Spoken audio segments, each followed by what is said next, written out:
2024 election year है। पहले लोकसभा के चुनाव होंगे, फिर विधानसभा होंगे। हालांकि चर्चा ये भी है कि लोकसभा और विधानसभा चुनाव साथ साथ कराए भी जा सकते हैं। लोकसभा की तैयारियों में पूर्व मंत्री करण सिंह दलाल, जिनको आपने पिछली बार 28,000 वोटों से हराया था पलवल विधानसभा क्षेत्र से 2019 में, वो भी आप तैयारी कर रहे हैं, जोर शोर से प्रचार भी कर रहे हैं। उनका ये दावा है कि पिछली बार कृष्णपाल गुर्जर 6 लाख वोटों से जीते थे, अब वो इतने ही वोटों के अंतर से हारेंगे भी सही। देखिए, एक तो मैं आपको बताऊं, चुनाव कभी हो जाए, हमारी चुनाव के लिए हमेशा 24 घंटे तैयारी रहती। बीजेपी का कार्यकर्ता चुनाव के लिए हर पल हर क्षण तैयार रहता है और हम काम करने में, हम विकास करने में, हम उसमें ज़्यादा भरोसा और विश्वास करते हैं।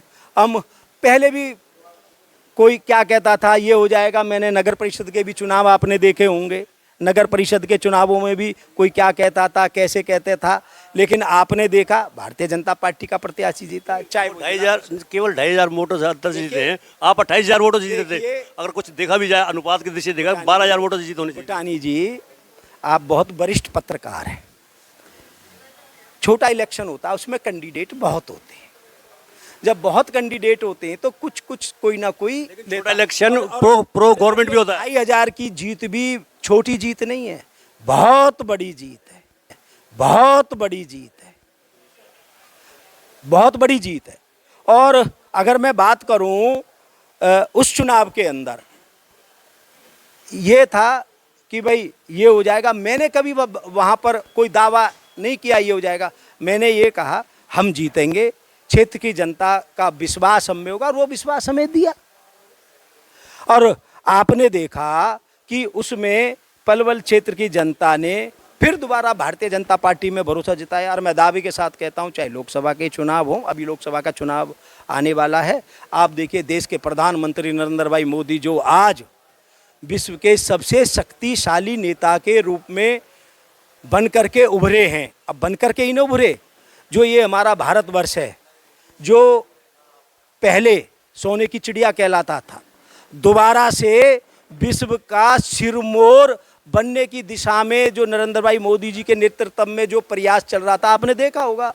आज हम चांद पर पहुंच गए, सूरज पर पहुंचने के लिए हम रास्ते में हैं। चंद्रयान 4 पे भी पहुंच रहे हैं, चंद्रयान 4 पर भी पहुंच रहे हैं। और मैं बात करूं G20, बिल्कुल G20। आप देखिए, आज वर्ल्ड के सब नेताओं ने नरेंद्र भाई मोदी जी के नेतृत्व को स्वीकारा है। तो मेरे कहने का मतलब ये है कि आज केंद्र के अंदर, प्रदेश के अंदर काम करने वाली सरकारें हैं। हमारे देश के प्रधानमंत्री आदरणीय नरेंद्र भाई मोदी, प्रदेश के मुख्यमंत्री माननीय मनोहर लाल खट्टर जी के नेतृत्व में सरकार विकास कार्य कर रही है।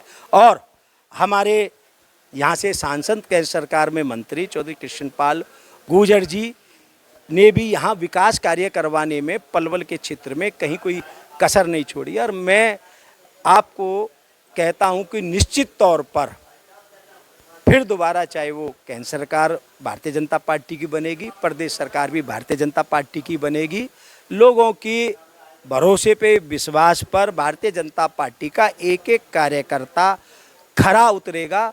और यहाँ के विकास कार्य करवाने में हम कोई कसर नहीं छोड़ेंगे। मैं ये आपके चैनल के माध्यम से क्षेत्र की जनता को भी 2 सवाल हैं।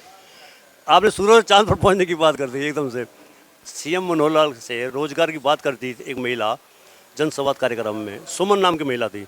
उसने फैक्ट्री लगाने की मांग की तो सीएम ने उनको झिड़क दिया, डांट दिया और ये कहा कि अगली बार चंद्रयान 4 जाएगा तो उसमें आपको भेज देंगे।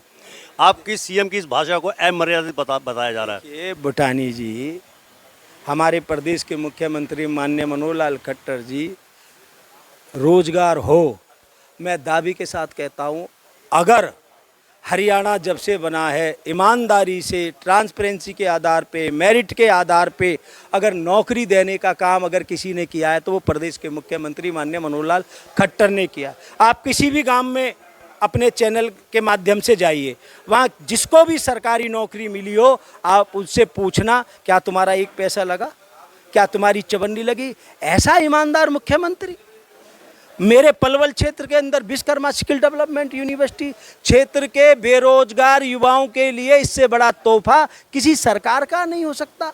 ऐसे मुख्यमंत्री पर अगर कहीं कोई आरोप लगाए तो मैं इस बात को उचित नहीं मानता। अब आखिरी सवाल ये है कि आपसे जुड़ा हुआ है विधायक दीपक मंगला तीसरी बार टिकट लेकर आ रहे हैं, क्योंकि आपके जो इर्द गिर्द मित्र हैं वो भी टिकट की दावेदारी कर रहे हैं। मैं एक पार्टी का एक कार्यकर्ता, पार्टी की इच्छा होती है, पार्टी जो तय करेगी उस काम को करने वाला मैं एक पार्टी का साधारण कार्यकर्ता हूँ। पार्टी कहेगी ये काम करना, और मैं आज तक जो पार्टी का आदेश हुआ है मैंने हमेशा से उसकी पालना की। नीचे जो आप देख रहे हैं यूट्यूब चैनल, इसको आप लाइक करें, सब्सक्राइब करें, कमेंट बॉक्स में जाकर एक प्रतिक्रिया अवश्य दें और इस लिंक को ज़्यादा से ज़्यादा शेयर भी कर दीजिए, क्योंकि वोकल फॉर लोकल के लिए आपका इतना सहयोग हमें ज़रूरी है। धन्यवाद। जय हिंद, जय भारत।